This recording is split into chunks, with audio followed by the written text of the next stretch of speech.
জানিয়ে দেব সর্বশেষ আপডেট বাংলা সংবাদ। শুরুতেই শিরোনাম।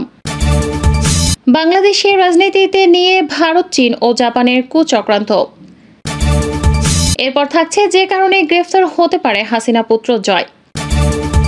সবশেষে দেখবেন আমেরিকার লাল কার্ডে হাসিনার পতন নিশ্চিত, পালানোর গোপন তথ্য ফাঁস। এতক্ষণ শুনছিলেন সংবাদ শিরোনাম, এখন থাকছে বিস্তারিত। মার্কিন যুক্তরাষ্ট্র ভারতে নাগরিকত্ব সংশোধনী আইনের বিজ্ঞপ্তি সম্পর্কে উদ্বেগ প্রকাশ করেছে। তারা বলেছে যে এই বিতর্কিত আইনের প্রয়োগ কিভাবে হয় তা নিবিড়ভাবে পর্যবেক্ষণ করা হচ্ছে। সাংবাদিকদের সাথে দৈনিক ব্রিফিংয়ের সময় স্টেট ডিপার্টমেন্টের মুখপাত্র ম্যাথু মিলার বলেছিলেন, আমরা নাগরিকত্ব সংশোধনী আইনের বিজ্ঞপ্তি নিয়ে উদ্বিগ্ন। এই আইন কিভাবে বাস্তবায়িত হবে তা আমরা নিবিড়ভাবে পর্যবেক্ষণ করছি। ধর্মীয় স্বাধীনতার প্রতি সম্মান এবং সকল সম্প্রদায়ের জন্য আইনের অধীনে সমান আচরণ মৌলিক গণতান্ত্রিক নীতি। পাকিস্তান, বাংলাদেশ এবং আফগানিস্তান থেকে আসা নথিবিহীন অমুসলিম অভিবাসীদের নাগরিকত্ব দেওয়ার পথ প্রশস্ত করেছে যারা 31 ডিসেম্বর 2014 এর আগে ভারতে এসেছিলেন। বিরোধী দলগুলির প্রতিবাদের মধ্যে সরকার একটি প্রেস বিবৃতি জারি করে যে ভারতীয় মুসলমানদের উদ্বিগ্ন হওয়ার দরকার নেই, কারণ সিএএ তাদের নাগরিকত্বের স্থিতিকে প্রভাবিত করবে না। সিএএ নিয়ে কেন এত বিতর্ক? বিরোধীদের দাবি, এই আইনে যেহেতু মুসলিমদের উল্লেখ নেই, সেই জন্য সংবিধানে বর্ণিত ধর্মনিরপেক্ষতা ক্ষুণ্ণ হচ্ছে। ভারতের নাগরিকত্ব পাওয়ার জন্য বাংলাদেশ থেকে সংখ্যালঘু হিন্দুরা ব্যাপক হারে ভারতে চলে আসতে পারে বলে মনে করছেন অনেকেই। তাছাড়া অসমে থাকা বাংলাদেশি অনুপ্রবেশকারীদেরও নাগরিকত্ব পাওয়ার পথ প্রশস্ত হয়ে যাবে। ফলে অসমের জনবিন্যাস বদলে যেতে পারে। বিজেপি নেতৃত্বাধীন কেন্দ্রীয় সরকার ধারাবাহিকভাবে আশ্বস্ত করে চলেছে যে এই আইনের ফলে দেশের কোনো নাগরিক তাদের নাগরিকত্ব হারাবে না। পাকিস্তানও সিএএ প্রণয়নের প্রতি আপত্তি জানিয়ে আইনটিকে বৈষম্যমূলক বলে অভিহিত করেছে। পাকিস্তানের পররাষ্ট্র দফতরের মুখপাত্র মুমতাজ জাহরা বালোচ বলেছেন, স্পষ্টতই আইন এবং প্রাসঙ্গিক নিয়মগুলির বৈষম্যমূলক, কারণ এটি বিশ্বাসের ভিত্তিতে মানুষের মধ্যে পার্থক্য তৈরি করে। এই প্রবিধান এবং আইনগুলি একটি মিথ্যা ধারণার ওপর ভিত্তি করে তৈরি করা হয়েছে যে এই অঞ্চলের মুসলিম দেশগুলিতে সংখ্যালঘুরা নির্যাতিত হচ্ছে এবং ভারতের সম্মুখভাগ সংখ্যালঘুদের জন্য নিরাপদ আশ্রয়স্থল। নির্বাচন পরবর্তী বাংলাদেশে একটি নতুন ধারা লক্ষ্য করেছি আমরা। বাংলাদেশে প্রথমবারের মতো মোটামুটি ঘোষিত, আইনসিদ্ধ এবং কার্যত একটি একদলীয় শাসন চালু হলো। 1975 সালে তৎকালীন আওয়ামী লীগ সরকার যে বাকশাল কায়েম করেছিলেন সেটাকেই এবার তারা একটি কার্যকর রূপ দিল। চতুর্থ মেয়াদের ক্ষমতায় এবারে যে নির্বাচন অনুষ্ঠিত হয়েছে এটাকে আমি কোনোভাবে নির্বাচন বলতে রাজি নই। নির্বাচন হয়নি, বরং হয়েছে আসন ভাগাভাগির একটি খেলা। এই আসন ভাগাভাগির খেলায় আওয়ামী লীগ 224টি আসন পেয়েছে, আর 62টি আসন পেয়েছে স্বতন্ত্র প্রার্থীরা। এই 62 জন স্বতন্ত্র প্রার্থীর মধ্যে 59 জন আবার আওয়ামী লীগের পদধারী। জাতীয় পার্টি যে 11টি আসন পেয়েছে সেটা সমঝোতার ভিত্তিতে দেওয়া হয়েছে। নির্বাচনের পর জাতীয় পার্টিরই বেশ কিছু প্রার্থী বলেছেন যে যেখানে জিতবে বলে সরকার চেয়েছে সে সেখানেই জিতেছে, যাদের সরকার চায়নি তারা জিততে পারেনি। সুতরাং যে নির্বাচনে জনগণের কোনো সম্পৃক্ততা নেই সেখানে প্রতিদ্বন্দ্বিতা নেই। যেখানে সবকিছু আগে থেকে ঠিক করা সেটাকে কোনোভাবেই নির্বাচন বলা যায় না। তবে এটা সত্য যে এমন একটা ঘটনা বাংলাদেশে ঘটে গেছে। একই সঙ্গে এটাও সত্য যে নির্বাচনের আগে বিএনপির নানা ধরনের কর্মসূচি ও দাবি দেওয়া থাকলেও বিএনপি সেটা আদায় করতে পারেনি। কেন পারেনি সেই উত্তরও আমি দিচ্ছি। 2008 সাল থেকে ক্ষমতায় আছে আওয়ামী লীগ। 2014 সালের নির্বাচনের আগে তত্ত্বাবধায়ক সরকারের দাবিতে আন্দোলন করেছিল বিএনপি।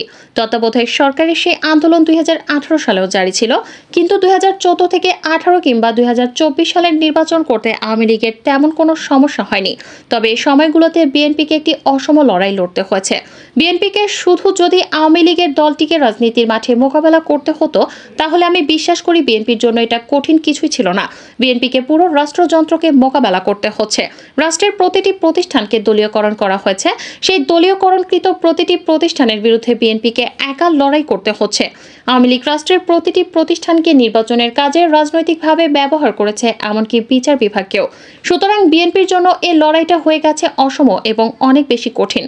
আন্তর্জাতিক কমিউনিটির কথা যদি আমরা বলি, সেখানেও তারা তাদের স্বার্থ দেখবে, সেটাই স্বাভাবিক। তারা চাইবে বাংলাদেশের মতো ভূ রাজনৈতিকভাবে গুরুত্বপূর্ণ কোনো দেশে একটি দুর্বল সরকার ক্ষমতায় থাকুক, তাহলে তাদের জন্য দর কষাকষি অনেক সহজ হয়। আমি যদি 2008 সালে ক্ষমতায় আসা আওয়ামী লীগের কথা বলি, তখন আওয়ামী লীগ সরকারের পায়ের নিচে কিছুটা হলেও মাটি ছিল। তাদের কথায় শক্তি ছিল, কারণ তারা নির্বাচন করে এসেছিল। 2008 সালে ক্ষমতায় আসা আওয়ামী লীগ তখন বলেছিল তিস্তার পানি না দিলে ট্রানজিট দেব না। যদিও তিস্তার পানি আমাদের অধিকার এবং ট্রানজিট একটি স্পেশাল সুবিধা, দুটিকে একসঙ্গে তুলনা করা যায় না। তারপরও এটুকু দর কষাকষি শেখ হাসিনা 2008 থেকে 14 মেয়াদে করতে পেরেছিলেন। তারপর আর সেই তয়ের কষাকষির শক্তি শেখ হাসিনার ছিল না। ফলে আমরা দেখলাম তিস্তার পানি তো দূরেই থাক, 54টি অভিন্ন নদী নিয়েও কোনো রকম কিছু হয়নি, উল্টো ফেনী নদীর পানি দিয়ে আসা হলো। এখন আমরা ট্রানজিট, ট্রান্সশিপমেন্ট সবই দিচ্ছি। সুতরাং আমাদের প্রতিবেশীরা সহ আন্তর্জাতিক মহল চাইবে দর কষাকষির সুবিধার্থে বাংলাদেশে একটি দুর্বল সরকার ক্ষমতায় থাকুক।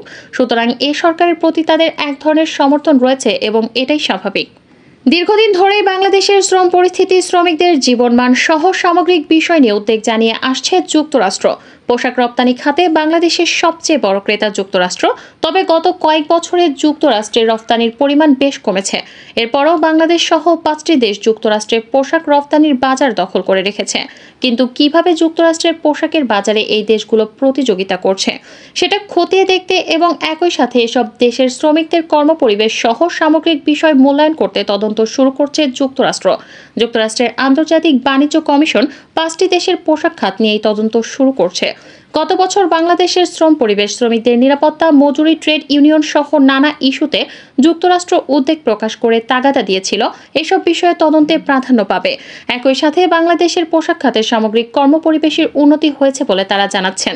ফলে এসব বিষয়ে তদন্তে বিবেচনার আহ্বান জানিয়ে যুক্তরাষ্ট্রের এই তদন্ত কমিটিকে শুনানি পূর্ব প্রতিবেদন দিয়েছে পোশাক প্রস্তুতকারী ও রপ্তানিকারক সমিতি BGMEA। যুক্তরাষ্ট্রের পোশাক রপ্তানিকারক বাংলাদেশ সহ 5টি দেশে দেশটির আন্তর্জাতিক বাণিজ্য কমিশন এই তদন্ত শুরু করছে। অন্য 4টি দেশ হল ভারত, পাকিস্তান, ইন্দোনেশিয়া ও কম্বোডিয়া। বাংলাদেশ সহ এই 5টি দেশ যুক্তরাষ্ট্রের বাজারে পোশাক রপ্তানিতে শীর্ষে রয়েছে। কিভাবে যুক্তরাষ্ট্রের পোশাকের বাজারে এই দেশগুলোর তৈরি পোশাক প্রতিযোগিতাপূর্ণ হলো এবং কেন তা জানার চেষ্টা করা হবে USITCর এই তদন্তে। একই সাথে পোশাক খাতের পরিস্থিতিও এই তদন্তে মূল্যায়ন করা হবে বলে জানান পোশাক খাত সংশ্লিষ্ট ব্যক্তিরা। এতে বাণিজ্য মন্ত্রণালয় ও BGMEA তাদের বক্তব্য উপস্থাপন করবে। সম্মিলিত গার্মেন্টস শ্রমিক ফেডারেশনের সদস্য ও শ্রমিক রাসেল হাওলাদারের নিহত হওয়ার ঘটনায় তীব্র প্রতিক্রিয়া জানায় যুক্তরাষ্ট্র। দেশটির পররাষ্ট্র দপ্তরের মুখপাত্র ম্যাথু মিলার শ্রমিক ও ট্রেড ইউনিয়নের ওপর দমন-পীড়নে উদ্বেগ প্রকাশ করেন।